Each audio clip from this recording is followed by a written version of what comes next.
Jangan lupa untuk subscribe YouTube channel Metro TV News dan nyalakan notifikasinya. Pemirsa, Presiden Joko Widodo kembali menyerukan dukungan negara-negara maju kepada negara berkembang dalam upaya mengatasi perubahan iklim. Presiden Jokowi juga menyatakan komitmen Indonesia untuk berkontribusi lebih cepat dalam mengatasi perubahan iklim. Presiden Joko Widodo menyerukan kepada negara-negara maju untuk mendukung negara berkembang dan negara lebih miskin dalam upaya mengatasi perubahan iklim.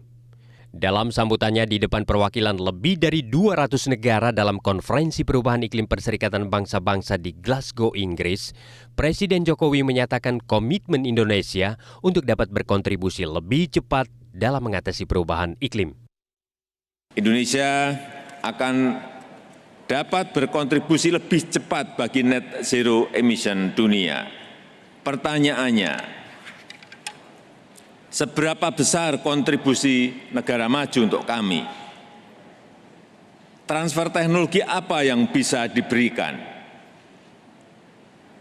Ini butuh aksi, butuh implementasi secepatnya.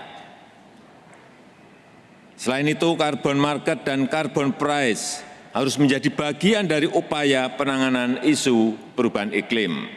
Ekosistem ekonomi karbon yang transparan, berintegritas, inklusif, dan adil harus diciptakan.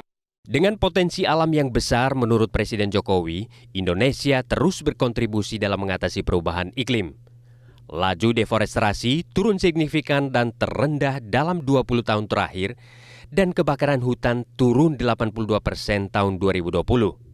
Indonesia juga telah mulai rehabilitasi hutan mangrove dan lahan kritis. Indonesia juga telah memulai rehabilitasi hutan mangrove seluas 600.000 hektar sampai di 2024 terluas di dunia. Indonesia juga telah merehabilitasi 3 juta lahan kritis antara tahun 2010 sampai 2019.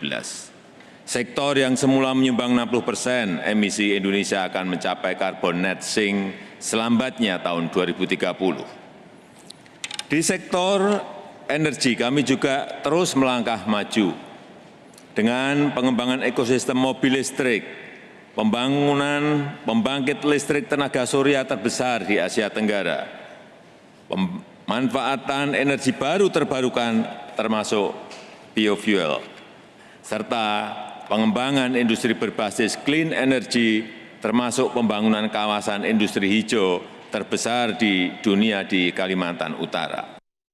Sebelumnya saat bertemu dengan Presiden Jokowi, Presiden Amerika Serikat Joe Biden menyatakan keinginannya untuk lebih banyak membantu negara-negara di dunia dalam menghadapi perubahan iklim. Presiden Biden juga menyebut Indonesia merupakan negara mitra penting bagi Amerika dan ingin menjalin kerjasama dengan Indonesia. Sementara Presiden Bank Dunia David Malpass dalam KTT G20 menyebut, Bank Dunia berkomitmen menyediakan dana pembiayaan perubahan iklim hingga 125 miliar dolar Amerika atau setara dengan 1.783 triliun rupiah dalam 5 tahun ke depan. Tim Liputan, Metro TV.